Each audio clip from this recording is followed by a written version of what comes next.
Número 10. La necrópolis del Vaticano. Oculta debajo de lo que podría decirse que es la basílica más famosa del mundo, se encuentra una auténtica ciudad de muertos. Esta macabra necrópolis se encuentra justo debajo de la Basílica de San Pedro de la Ciudad de Vaticano. En la superficie hay una maravilla mundial, una estructura llena de bellas obras de arte, fascinantes frescos y cientos de años de historia. Pero 5 pisos abajo, escondido en la oscuridad del subsuelo, hay una ruina que se remonta a la fundación original del Imperio Romano. El altar de San Pedro está en la cúspide de toda la historia. El altar está apilado sobre 2000 años de huesos, con los cuerpos de muertos escondidos debajo. Muchos de los cuerpos enterrados debajo de la basílica ni siquiera son cristianos. El cementerio más antiguo data del siglo I después de Cristo y fue utilizado por paganos. Y encima de eso hay otro nivel de entierros del siglo V. Este es un poco más interesante porque es una mezcla de paganos y cristianos. Un mausoleo de una época en que los paganos de Europa se estaban convirtiendo lentamente al catolicismo. Estos dos niveles por sí solos representan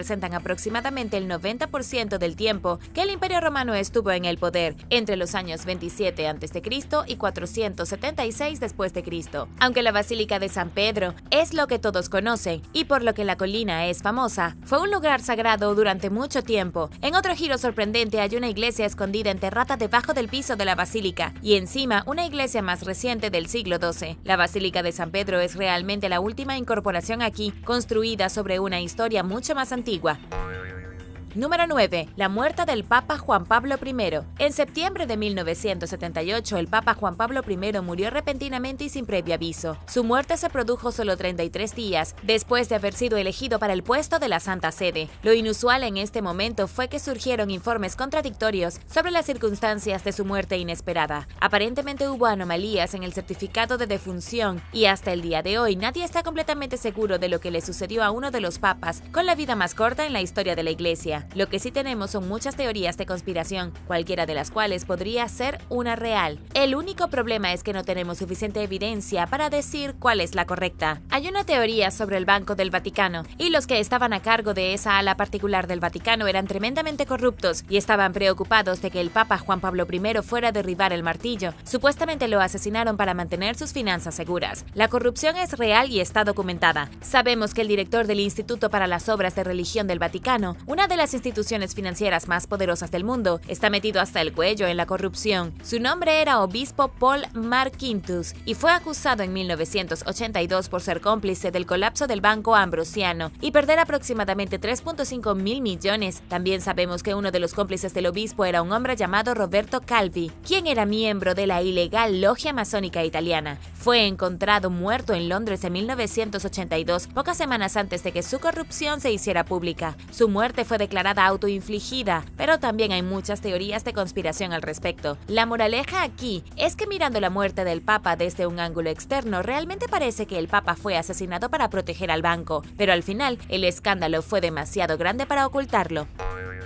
Número 8. El Obelisco del Vaticano. Ubicado en el mismo centro de la Plaza de San Pedro en la Ciudad del Vaticano, se encuentra un antiguo monumento llamado Obelisco del Vaticano. La mayoría de la gente no podría decirte qué es, pero casi todos lo reconocerían si vieran una imagen del cuadrado. Es el pilar masivo justo en el centro de la plaza que parece un obelisco egipcio gigante de hace miles de años. Este monumento tiene miles de años y en realidad sí es egipcio. El obelisco fue robado de la ciudad egipcia de Heliópolis durante el reinado brutal de uno de los emperadores romanos más infames de la historia, Calígula. Pero la historia detrás del obelisco es aún más siniestra que eso. Después de que los romanos construyeran un barco especialmente diseñado para transportar el obelisco de Egipto a Roma, se utilizó para la ejecución de cristianos. El pilar estuvo en el circo de Gaius y Nerón durante el tiempo en que San Pedro fue crucificado. Los romanos llevaban a los cristianos a la base de esta misma estructura y luego los ejecutaron brutalmente. Tras el abandono del circo, la colina del Vaticano se convirtió en una necrópolis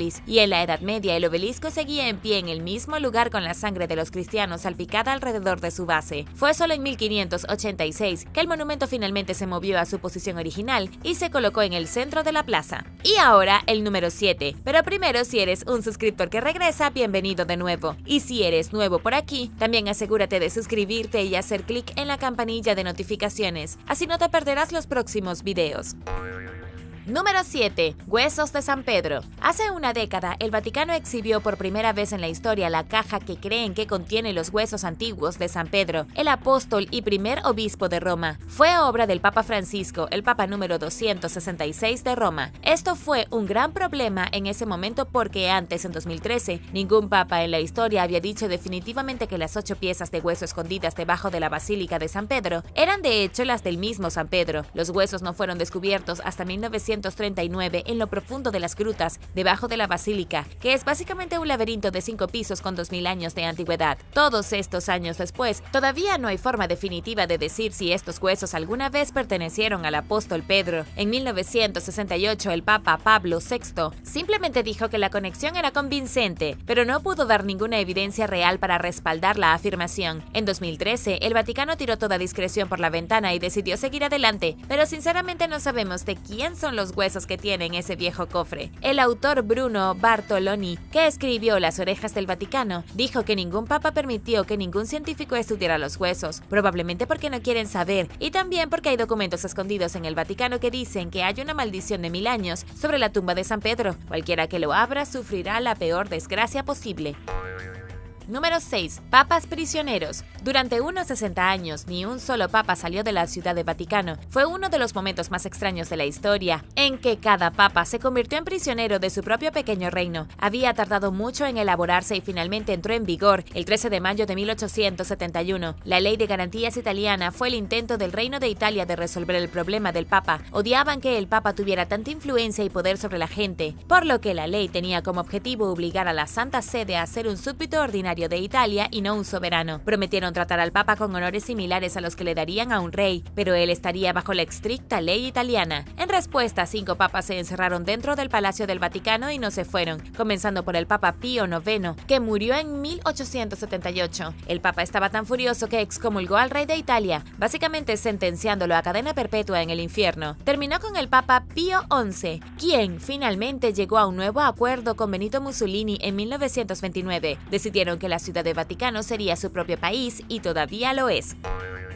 Número 5. Grimorio de Magia Negra. El Grimorio de Magia Negra es exactamente lo que parece. Es un libro antiguo de magia negra que data de 1421 a 1521. Sin embargo, ningún historiador se ha puesto de acuerdo sobre cuándo se publicó la primera edición. El experto Owen Davis dice que fue en 1702 cuando se puso a disposición la primera edición, pero otros académicos más convencionales sugieren que fue escrito en el siglo XIX como una especie de engaño. Todo lo que sabemos es que el Grimorio de Magia Negra, también conocido como Gran Grimorio, es vago en el mejor de los casos. El capítulo introductorio probablemente fue escrito por un hombre llamado Antonio Benitiana de Ravenna y obtuvo gran parte de su información de los escritos originales del rey Salomón. Muchos de los hechizos de magia negra del libro son variaciones de la llave de Salomón o el dragón rojo. Entonces, ¿qué tiene que ver un libro de magia negra con el Vaticano? Se rumora que la copia original está asegurada en algún lugar dentro de los archivos. No sabemos si algo de esto es cierto, pero es lo que dicen algunas fuentes, y teniendo en cuenta que los archivos del Vaticano albergan casi todos los textos religiosos relevantes del mundo, no sería una gran sorpresa. Tiene sentido que mantuvieran en secreto un libro que supuestamente puede convocar a Lucifer y darle a uno la capacidad de hacer un trato con el diablo. Número 4. Acta de defunción de Jesús. El sudario de Turín es un pequeño trozo de tela de lino que parece mostrar la huella del rostro de Jesús. Parece una especie de negativo en un rollo de película. Los eruditos religiosos creen que el sudario envolvió el cuerpo de Cristo después de su muerte, razón por la cual su rostro quedó impreso en él. El sudario se mencionó por primera vez en 1354 y rápidamente se convirtió en uno de los artefactos religiosos más legendarios del mundo. Se mantuvo dentro de la capilla real de la Catedral de Turín en el norte de Italia desde 1578, pero la verdad es que el sudario es bastante controvertido. En 1988 las pruebas demostraron que provenía de la Edad Media, unos 1200 años después de la muerte registrada de Cristo, pero recientemente Barbara Frail, investigadora de los archivos secretos del Vaticano, dice que se encontraron rastros de escritura en el sudario, lo que lo ha convertido en una especie de certificado de defunción. Bárbara dice que los fragmentos de las palabras descubiertos en el sudario estaban escritos en griego, hebreo y latín, y dicen algo así como: este sudario fue colocado sobre Jesús de Nazaret. Nazaret. Esta es información que proviene directamente de alguien que trabaja en el Vaticano. Ahora, se cree que esta misteriosa pieza de lino fue utilizada por un empleado después de la ejecución de Jesús. Su nombre estaba escrito en él en muchos idiomas diferentes. Luego se colocó alrededor del cuerpo antes de que lo enterraran. O es real, o este es realmente el certificado de defunción real de Jesucristo, un documento legítimo de muerte, o el Vaticano solo está contando historias. ¿Tú qué piensas?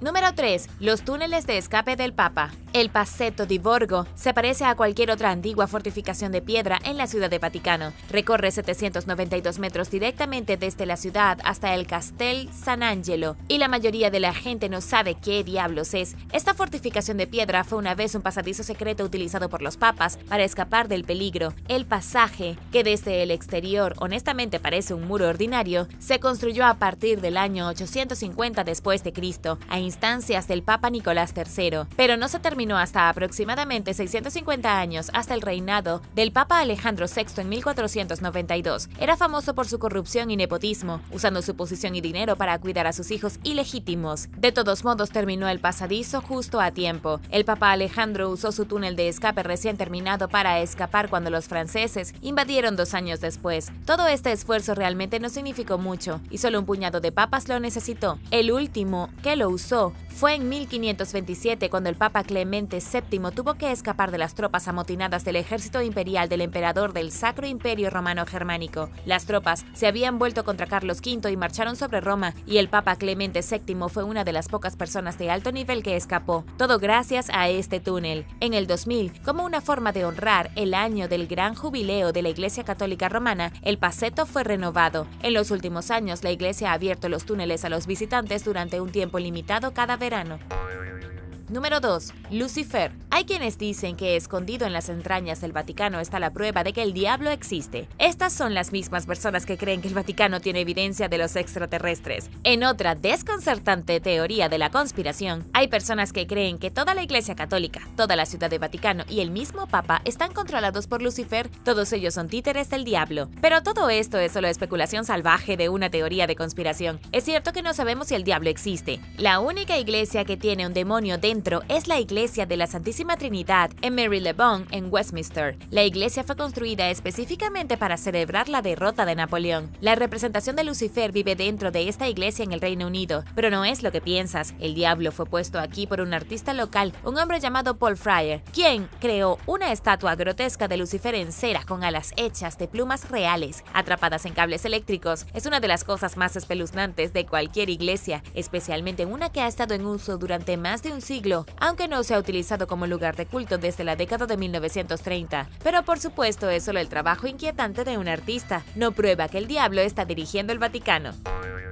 Número 1. La resurrección. Hablando de esculturas espeluznantes, hay una escultura extremadamente inquietante que en realidad está dentro del Vaticano. Se llama La Resurrección y fue modelada en 1977 en bronce y cobre por un artista llamado Pericle Fassini. Tiene aproximadamente 20 metros de largo y 7 metros de alto, y es un telón de fondo actual del escenario del Salón de Audiencias Pablo IV del Vaticano. El Salón de Audiencias es la fuente de bastantes teorías de conspiración, casi todas ellas causadas por la escultura extrañamente horrible que se eleva sobre la cabeza del frágil y anciano Papa. A pesar de que la escultura está destinada a representar la resurrección de Cristo, parece un montón de serpientes derretidas, todas atadas con una especie de demonio que emerge de una sustancia pegajosa negra reactiva. El señor Fassani debe haberse inspirado en alguna película de terror de los años 60. El salón en sí es donde el Papa celebra todas sus reuniones semanales, cuando el clima no es lo suficientemente bueno para estar en la plaza de San Pedro. La escultura, lo creas o no, en realidad se supone que infundirá una especie de conmoción en las personas cuando la vean por primera vez. Tiene un lugar destacado en la sala porque el escultor quería recordar toda la audiencia del Papa que, como cristianos, no deben tener miedo a lo que vendrá cuando Jesucristo resucite. En su lugar debe aceptar el gran cataclismo que se avecina y regocijarse de la resurrección, incluso si el mundo se ve arrojado al caos y la muerte.